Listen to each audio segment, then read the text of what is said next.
The Reverend Al Sharpton is on a mission from God. In my life, I've had to cry sometimes. In my life, I walk alone sometimes. I've been lied on, cheated, talked about. I've been mistreated. I've been up. I've been down. I've been leveled to the ground. I've been stabbed. I've been persecuted. But through it all,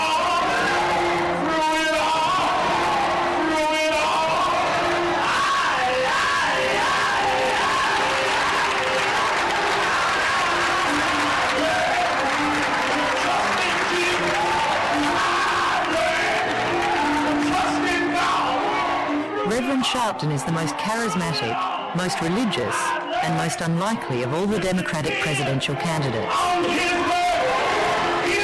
Most of his campaigning is done in churches in the South, like this one in South Carolina.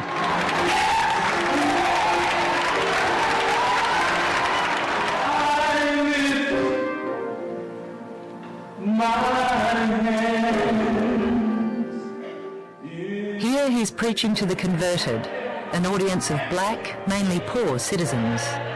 His message is simple, that their vote counts.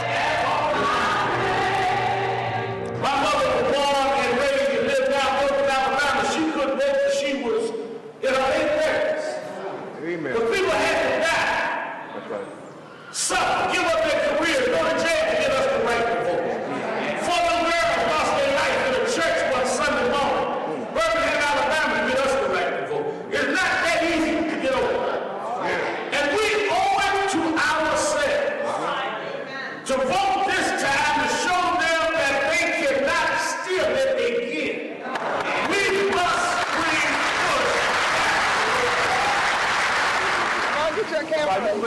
I love Al Sharpton because I feel like he said the most insightful comment of this whole entire United States primary coming up. He said, listen here, American public, you can vote for any one of us, and on our very worst, if any of us get in office on our very worst day and our very worst mood, we would still be better than George Bush on his best. And I thought that was just a perfect comment. Okay. How you doing? Good. Happy New Year, man. Good. This young lady came over to New York to be visited. I'm from the Bronx. I'm in the Bronx. That's a daughter. Reverend Sharpton knows the black vote is critical for anyone hoping to beat President George Bush. It's almost unheard of for a Democrat president to win a majority of the white vote. They only make it to the White House if they get the vast majority of the black population support. Is America ready to elect the black man president? You can answer that yourself.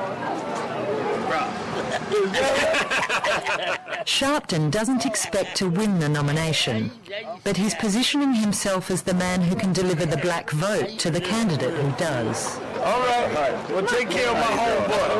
All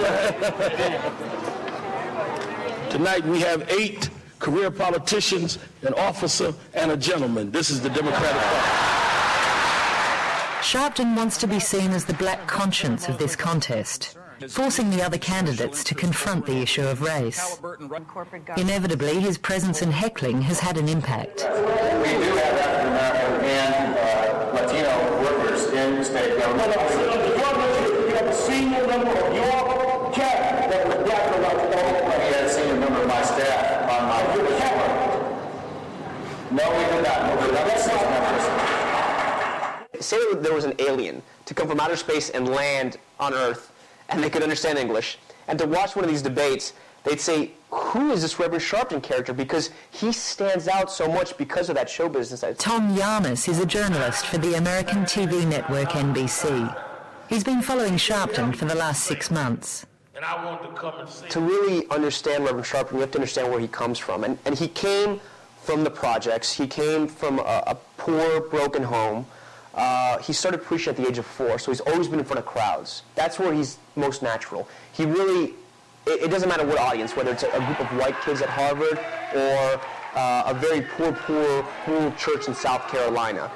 He's natural everywhere, and he's always on point, and he's very good in front of an audience. He also toured many years with James Brown. If you know anything about James Brown has a certain style. I can't sing, but sometimes it's midnight out there. After the children go to bed, after the telephone stops ringing. And Sharpton has said time and time again that James Brown was his mentor. So he picked up a lot of James Brown, his style, his attitude, which is you don't really take anything from anybody.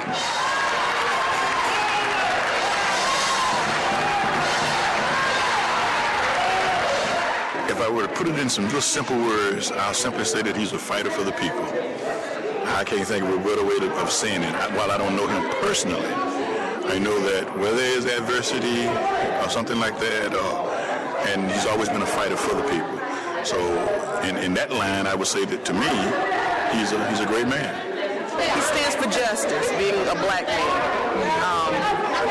Racial profiling, discrimination is high in the states of all over. And I really do feel like he's going to benefit all his people, meaning black, whites, whoever they may be, and whatever they stand for. And he's just about goodness. And we want the artists to be free. Sharpton has been mocked for embracing every controversial cause arising in the African American community. This is a tragedy. A fine young man has been struck down. He was immortalised in the 1990 film Bonfire of the Vanities, where he was portrayed as the Reverend Bacon, a self-serving and publicity-seeking preacher from the Bronx. Because a righteous steam is building up in the souls of my people, and that steam is ready to blow. Oh, I see. Now, on Judgment Day, I am your safety valve, because when it blows, and it will, my friend, oh, how grateful you will be that I am on your side. Yes, sir, the one nigger who can control the steam and save your little white ass from being burned off the face of the earth, so to speak. Reverend Sharpton recently traded his medallions and bouffant for a pinstriped suit and more modest hairstyle before he set out to run for president. Let me tell you something. I started preaching when I was 4 years old. And I'll be 50 years old this year, which means I will have been preaching 46 years. I would not be running around this country at risk to life and limb, working 18, 20 hours a day just to make another speech. When I talk about seat at the table, I'm talking about being able to influence platform, direction, the inclusion of people.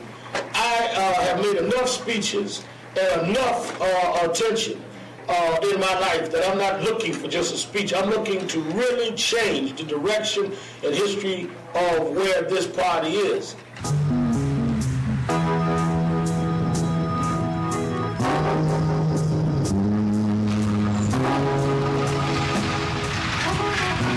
Inclusion is Sharpton's major theme in this campaign, and for good reason. While he says that every black vote counts, a lot of black America's votes never count. Just over half of the African American population voted in the last presidential election. Many are barred from casting their ballots at all. The 600,000 citizens of Washington, D.C. and its surrounds, the majority of whom are black, have no representation in Congress. Ironically, this leaves them out of the political process altogether. Anacostia High School in Washington, D.C. is preparing for the Reverend's arrival. My name is Cadet Major Blue, and we're waiting for the arrival of presidential candidate Al Sharpton. Are you a supporter of Al Sharpton's? I am a supporter of Al Sharpton. I believe in his authentic approach to running for president, and not just a biased approach based on race or color. And what do you think is the most important issue that he stands for? I think the most important issue that he stands for is getting more citizens of the United States of America involved in the political process. Because I'm not running for a season, I'm running for a reason. And the reason I'm running is to make sure that people that have been ignored, people that have been marginalized, people that have been cast to the side and taken for granted, like every resident, black, white, Latino, and Asian in this district, are no longer marginalized. As a major major part of his platform, Sharpton is lobbying for statehood for the District of Columbia. Under the Constitution, this would give the residents of Washington, D.C. full voting rights. Now, it just seems crazy to me that the president would want to assure one person, one vote in the capital of Iraq and Baghdad, but not assure one person, one vote in the capital of the United States in Washington, D.C. The people of Washington, D.C. have company. Some 5 million citizens in the US are disenfranchised. 48 states deny the right of convicted felons to vote while in prison. Incredibly, in 7 states they're denied the right to vote even when they get out of prison. America is the only country in the world to disenfranchise people after they complete their sentences. In Florida 4 years ago, this was one of the factors that delivered George Bush the presidency. Around 30% of black men in Florida are ex-felons and denied the right to vote. In the hotly contested presidential election of 2000, Al Gore could have beaten Bush if only Florida's ex-felons had cast their ballots. I'm a citizen of the United States, born and raised here. And that right is fundamental. That's an inalienable right, if there is one. In a democracy, it's got to be the right to vote. Jazz Hayden served 13 years in prison for manslaughter. His life is now devoted to trying to get felons their voting rights. Every time they come in our community, take a busload of people out of our community and put them in prisons. It's not just a busload of people, citizens. It's a busload of votes. And so they continuously weakening the community in their ability to address their problems through the political process, right? Getting the vote for ex-felons forms another part of Sharpton's election campaign. If you have done your time and you are sent back into society, then why should you be robbed of your rights in society? Why should you, as others, have to submit to laws but cannot decide on the lawmakers that vote on those laws? I think it is against the human rights that we should know in a civilized society. But Jazz is dismissive of Al Sharpton's calls for reform. He sees them as all talk and no action. How important do you think someone like Al Sharpton is? Al Sharpton? Well, I think he's very important, Al Sharpton. He's the gadfly, he's the spokesman.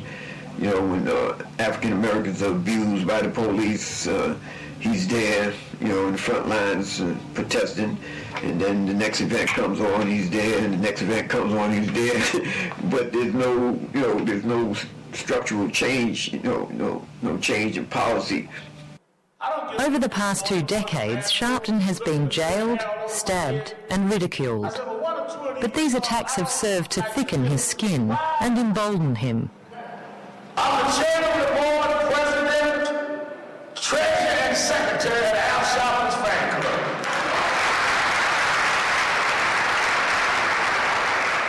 We meet every morning.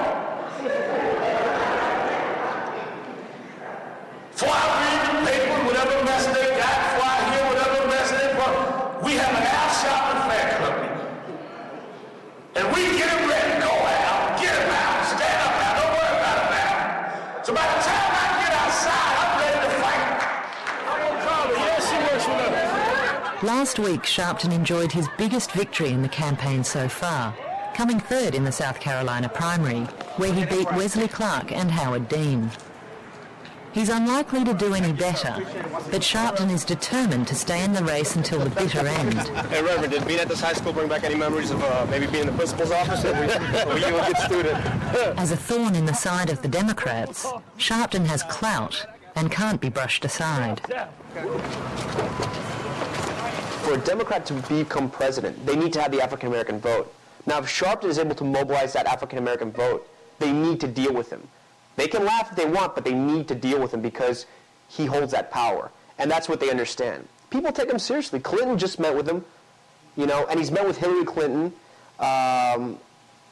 He meets important people in the party, and they listen to him, and they talk to him. Behind his back, they call him a clown, maybe, but they have to deal with him because if they don't, he has been a spoiler before, and he could definitely spoil this election.